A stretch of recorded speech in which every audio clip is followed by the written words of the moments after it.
बाबर आजम आज यहां पर मुल्तान सुल्तान के साथ, यानी कि आज एक तरफ लर्न का मैच और दूसरे लर्न के साथ था, यानी कि बाबर और रिजवान, जिसमें रिजवान की टीम ने यहां पर भाई बाबर आजम को आउट कर दिया। डेविड विली ने एक शानदार बॉल कराई, ये तो पक्की बात है मानने वाली कि वो बॉल शानदार थी। तीनों पे दूर से खेलने की कोशिश कर रहा है।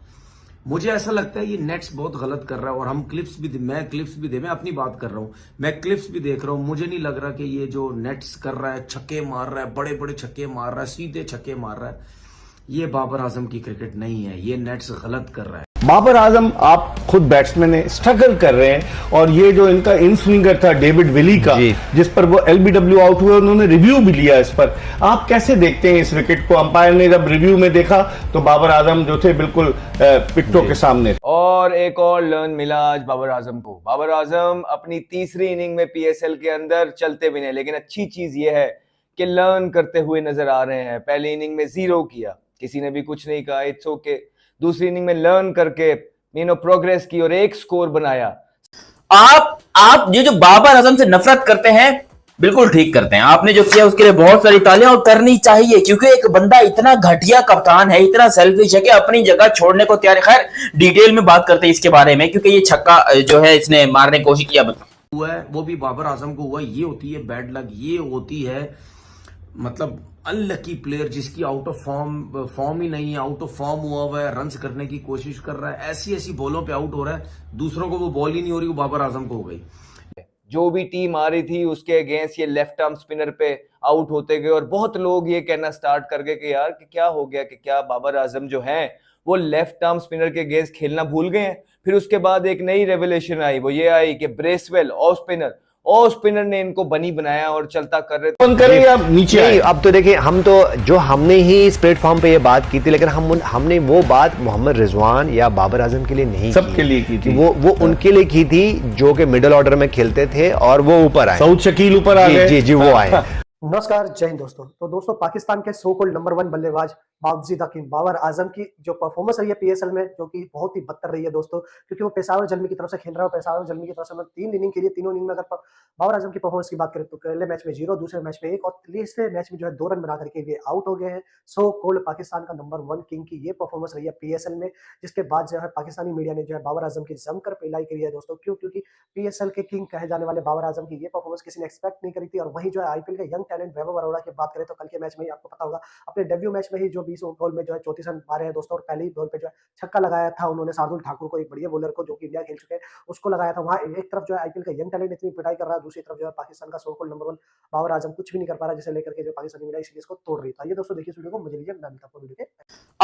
आप ये जो बाबर आजम से नफरत करते हैं बिल्कुल ठीक करते हैं। आपने जो किया उसके लिए बहुत सारी तालियां और करनी चाहिए, क्योंकि एक बंदा इतना घटिया कप्तान है, इतना सेल्फिश है कि अपनी जगह छोड़ने को तैयार है। खैर डिटेल में बात करते हैं इसके बारे में, क्योंकि ये छक्का जो है इसने मारने की कोशिश किया।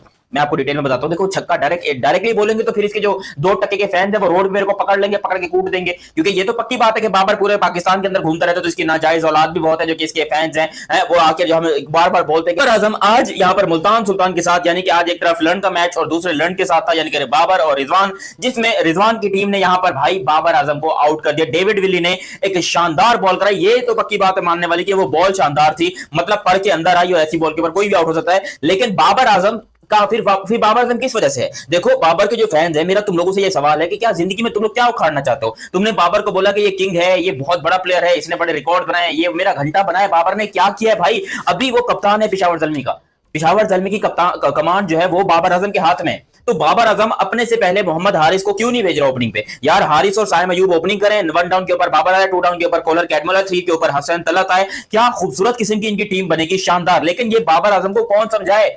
उसके दिमाग में इतना प्रेशर भरा पड़ा है अपने 2% के फैंस की वजह से, क्योंकि उसके फैन, देखो बाबर का कसूर नहीं है, मैं बार बार ये कहता हूं, बाबर का कसूर है या नहीं है वो एक अलग टॉपिक है, लेकिन जो इसके 2% के जाहिल फैन। बाबर आजम आप खुद बैट्समैन है, स्ट्रगल कर रहे हैं, और ये जो इनका इन स्विंगर था डेविड विली का, जिस पर वो एलबीडब्ल्यू आउट हुए, उन्होंने रिव्यू भी लिया इस पर। आप कैसे देखते हैं इस विकेट को? अंपायर ने जब रिव्यू में देखा तो बाबर आजम जो थे बिल्कुल पिक्टों के सामने थे। नॉर्मली अगर मैं बात करूं तो बैटर इसलिए रिव्यू लेते हैं क्योंकि उनके बैकफुट पे लगा है, हो सकता है कि वो स्टंप के ऊपर से चला जाए, बेल्स के ऊपर से चला जाए, लेकिन जो क्योंकि जैसे हमारी पिचेज हैं इसमें बॉल थोड़ा लो लगता है, लग जाता है, स्टंप्स पे जाके रहता है, तो इस वजह से अंपायर ने जो आउट दिया, तो और आखिर में अंपायर कॉल भी आई है, क्योंकि जाके वो स्टंप्स को जाके जाके हिट हुआ है। और ये देखेंगे पिच इन लाइन हुआ है, हिट इन लाइन है, और उसके बाद जो विकेट्स है वो एम्पायर कॉल है, क्योंकि वो थोड़ा बेल्स सा को height था। जाके लगी, तो इसलिए बाबर आजम ने वहां पे एक चांस लिया, बंदा भी था, अगर ये कोई और पिच होती तो शायद ये ऊपर से चला जाता। लेकिन अगर मैं बात करूं बाबर आजम की फॉर्म, Flop होने की क्या वजह हमें सबको पता है कि देखिए वो कभी एक दफा कवर में आउट हुए, फिर स्लिप में आउट Floor हुए, one पे एक दफा ठीक है? slip में out और इन हुए। पिचेस पे स्लिप में आउट होना बहुत ही करीब बात है। T20 में स्लिप में आउट होना बहुत अजीब सा लग रहा होता है। तो लेकिन जब आपकी फॉर्म नहीं होती तो फिर इसी तरह होता है। तो देखिए डिस्ट्रक्शन को अलग करें, वो अपनी फोकस करें, और वही वाली बात है कि वेट जरूर है, इस वक्त सब्र करना उनको बहुत जरूरी तो है। इनिंग्स ओपन करें या नीचे नहीं, आए? अब तो देखिए हमने ही इस प्लेटफॉर्म पे ये बात की थी, लेकिन हमने वो बात मोहम्मद रिजवान या बाबर आजम के लिए नहीं सबके लिए की थी। वो उनके लिए की थी जो कि मिडिल ऑर्डर में खेलते थे और वो ऊपर आए, सऊद शकील ऊपर आ गए। जी वो आए। हुआ है वो भी बाबर आजम को हुआ है। ये होती है बैड लक, ये होती है मतलब अनलकी प्लेयर जिसकी आउट ऑफ फॉर्म ही नहीं है, आउट ऑफ फॉर्म हुआ है, रन्स करने की कोशिश कर रहा है, ऐसी बॉलों पे आउट हो रहा है, दूसरों को वो बॉल ही नहीं हो रही, वो बाबर आजम को हो गई। लेकिन ये जो तीनों आउट हुए, आप देखिए तीनों पे दूर से खेलने की कोशिश कर रहा है। मुझे ऐसा लगता है ये नेट्स बहुत गलत कर रहा है, और हम मैं अपनी बात कर रहा हूं, मैं क्लिप्स भी देख रहा हूं, मुझे नहीं लग रहा कि ये जो नेट्स कर रहा है, छक्के मार रहा है, बड़े बड़े छक्के मार रहा है, सीधे छक्के मार रहा है, ये बाबर आजम की क्रिकेट नहीं है। ये नेट्स गलत कर रहा है। ये नेट्स करने का मतलब, ये नजर आने का मतलब ये है कि उसको ये बोला जा रहा है कि भाई अगर आपने T20 क्रिकेट में ओपन करना है तो फिर आपको इस किस्म की क्रिकेट खेलनी पड़ेगी। तो मेरी बाबर आजम से रिक्वेस्ट है, भाई ये आपकी क्रिकेट नहीं है, आप इस किस्म के बैट्समैन नहीं हैं, आप प्रॉपर 3 या 4 नंबर के प्लेयर हैं। अगर आपने अपनी फॉर्म वापस लानी है या आपने रन्स करने हैं तो भाई मेरी रिक्वेस्ट है कि आप ओपनर से तीसरे नंबर पे आके खेलें अगले मैचेस से, आप ओपन ना जाएं, क्योंकि आप बहुत बड़ी गलतियां कर रहे हैं। एक तो आपकी फॉर्म नहीं है, उसके बाद आप ओपन कर रहे हैं जिसकी वजह से आप दूर खेल रहे हैं, दूर से खेल रहे हैं कि जल्दी जल्दी सर्किल में रन्स हो जाएं। ठीक है, सर्किल में कर लूं, उसके बाद आराम से नीचे खेल के सेंसिबल खेल के मैं अपने 50 60 70 रन करूं, मेरा कॉन्फिडेंस वापस आए। लेकिन आपसे नहीं हो रहा, आप दूर से खेल रहे हैं, आउट हो रहे हैं। आप वो T20 की इनिंग्स देखो जो पाकिस्तान से आप खेलते थे, या लास्ट जितने भी PSL गुजरे आप खेलते थे, आप बॉल को आने देते थे अपने पास। एक तो फॉर्म भी अच्छी थी, आप रन्स भी कर रहे थे। और एक और लर्न मिला आज बाबर आजम को। बाबर आजम अपनी तीसरी इनिंग में PSL के अंदर चलते भी नहीं, लेकिन अच्छी चीज ये है कि लर्न करते हुए नजर आ रहे हैं। पहली इनिंग में 0 किया, किसी ने भी कुछ नहीं कहा, इट्स ओके। दूसरी इनिंग में लर्न करके प्रोग्रेस की और 1 स्कोर बनाया, सबने कहा कि चलो ठीक है प्रोग्रेस हो रही है। और आज उन्होंने और लर्न करके 2 स्कोर बनाए और चलते भी नहीं। और एक खास बात यह थी कि तीनों इनिंग्स के अंदर बाबर आजम को लेफ्ट आर्म सीमर ने आउट किया, लेफ्ट आर्म सीमर ने। और कुछ समझ नहीं आ रही है बाबर आजम की कि एक बॉलर से जब ये इस तरह आउट होने पे आते हैं और लगातार होते ही रहते हैं, वल्लाह आलम क्या वजह बन रही है, क्या पीछे रीजन है बिहाइंड, कुछ समझ नहीं आ रही। पिछले दिनों हमने देखा कि लेफ्ट आर्म स्पिनर के अगेंस्ट जो है ये बने रहे, जो भी टीम आ रही थी उसके अगेंस्ट ये लेफ्ट आर्म स्पिनर पे आउट होते गए। और बहुत लोग ये कहना स्टार्ट कर गए कि यार कि क्या हो गया, कि क्या बाबर आजम जो है वो लेफ्ट आर्म स्पिनर के अगेंस्ट खेलना भूल गए हैं। फिर उसके बाद एक नई रेवलेशन आई, वो ये आई कि ब्रेसवेल ऑफ स्पिनर ने इनको बनी बनाया और चलता कर रहे थे। हर मैच के अंदर, हर दूसरे मैच के अंदर ब्रेसवेल इनको आउट करता ही जा रहा था। और आज भी ब्रेसवेल था, शायद उसी का प्रेशर था। लेकिन आज उनसे अब ये हो रहा है कि इस टूर्नामेंट के अंदर आप तीनों मैचेस देखिए, चाहे वो इस्लामाबाद के अगेंस्ट थे, ठीक है, चाहे इनका ये आज वाला मैच था, या चाहे वो तीसरा मैच था जो इनका हुआ, तीनों इनिंग के अंदर ये लेफ्ट आर्म सीम बॉलर से आउट हो रहे हैं।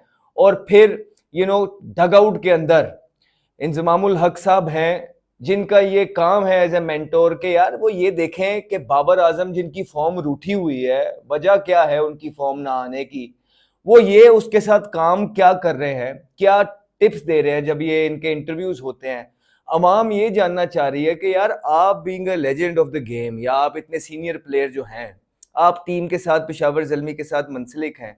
तो दोस्तों जैसे कि आपने इस वीडियो में देखा किस तरह से पाकिस्तानी मीडिया और अहमद शहजाद ने जमकर पिलाई करी है बाबर आजम की।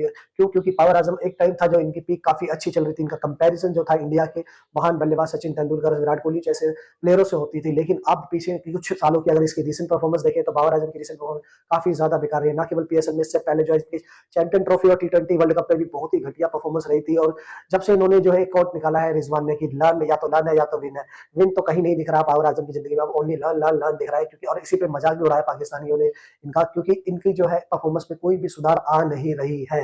और इसके बाद से जो है आपको पता भी है अभी जो है चैंपियन ट्रॉफी जो हुई थी उसमें भी इसका कोई परफॉर्मेंस नहीं रहता। और अब की बार जो है इसके बाद जब पाकिस्तान जो है अगले T20 वर्ल्ड कप की भी तैयारी करेगा 2026 में, उसमें भी मुझे नहीं लगता इसको कोई चांस मिलेंगे, क्योंकि पीएसएल में ऐसी घटिया परफॉर्मेंस आ रही है बंदे की, तो आगे भी परफॉर्मेंस क्या आएगी। और दूसरी तरफ जो है आईपीएल में आपको पता है यंग टैलेंट किस तरह से परफॉर्मेंस करके दिखा रहे हैं, काफी ज्यादा चर्चे में है। पीएसएल को कितना पाकिस्तानी मीडिया ऊपर उठाया करती थी, पीएसएल का यंग टैलेंट तो छोड़ो, इनका पूरा जो ओल्ड टैलेंट है वो भी नहीं चल रहा पीएसएल में, तो ये यंग टैलेंट से क्या ही उम्मीद करिए। खैर दोस्तों, आज की वीडियो में बस इतना ही। अगर वीडियो पसंद आए तो वीडियो को लाइक करें, चैनल को सब्सक्राइब करें।